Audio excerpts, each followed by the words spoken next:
Hey guys, welcome back to our YouTube channel Login8, and in today's video I'm going to guide you through how to find saved reels on Facebook.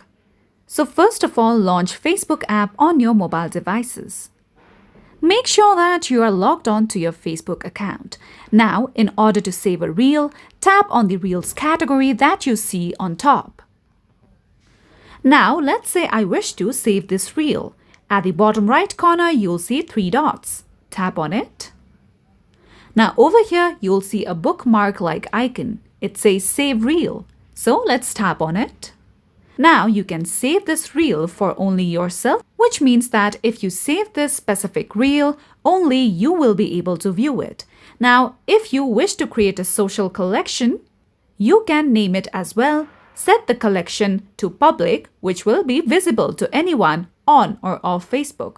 You can also turn on the toggle for add contributors and build a collection with friends. Now over here, you can see that this specific reel has been saved. Now, in order to view the saved reel, go to your Facebook homepage, then tap on your profile picture icon that you see at the top right corner just beside the notification bell icon. Once you come to this menu page, you'll see the option of saved. Tap on it.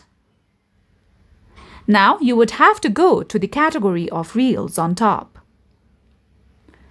Over here, you'll see all the reels that you have saved on your Facebook account. So that's all for today's video, and at last, don't forget to subscribe to our YouTube channel.